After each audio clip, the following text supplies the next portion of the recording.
Hello my viewers, this is Ahmed. Today I am here with a new video. In today's video, I will be discussing important rules for using comma. Comma is one of the most frequently used punctuation marks. So you can't be an efficient writer unless you know how to use comma. Let's discuss when and how to use it.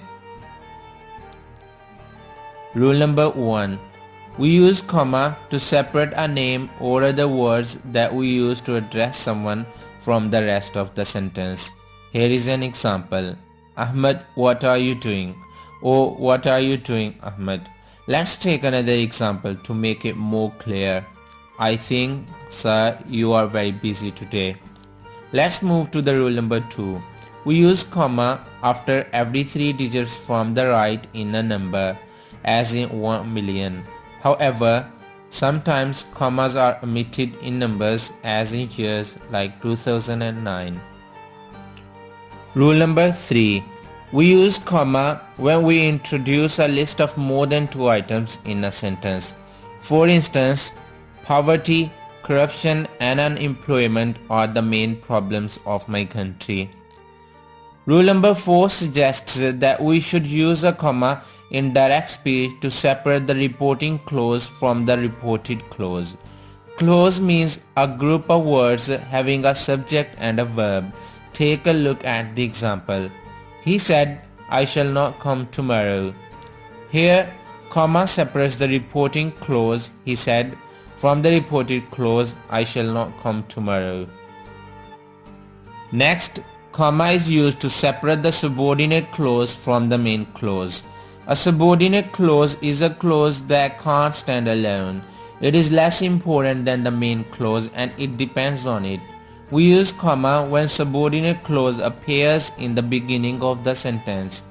Pay close attention to this example. When you go to college, remember to submit your fee. Here, speaker's main message is to remember to submit the fee. Therefore, remember to submit your fee is the main clause. On the other hand, when you go to college is the subordinate clause. It is dependent on the main clause and therefore is less important.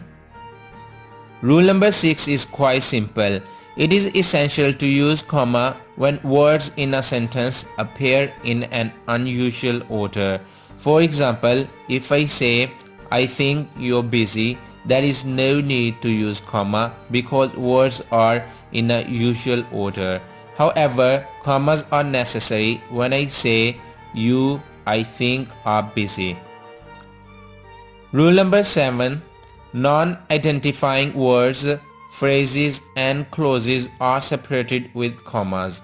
Non-identifying expressions mean groups of words which give some additional information and without which sentence is still clear. For instance, Rizwan, who drives us to college, lost his keys yesterday. Here the clause who drives us to college gives some additional information about Rizwan and can be left out without any problem.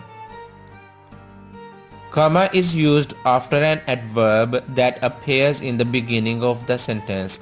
Most of them, not all of them, end in ly.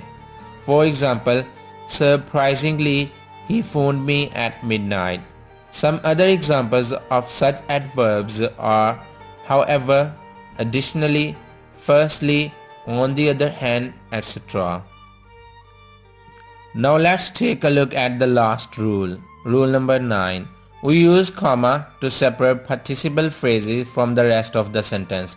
Participial phrases are phrases that begin with either a present participle or ing form of verb or past participle or third form of verb. Such a phrase gives us some information about the subject of the clause that follows it. Here are a couple of examples. Taking a look at mirror, she cried. Tired and bored, Rimsha decided to sleep. That was all about this video. I hope you learned something and you liked the video. Thanks for watching. Stay tuned for more videos and subscribe to my channel. Bye for now.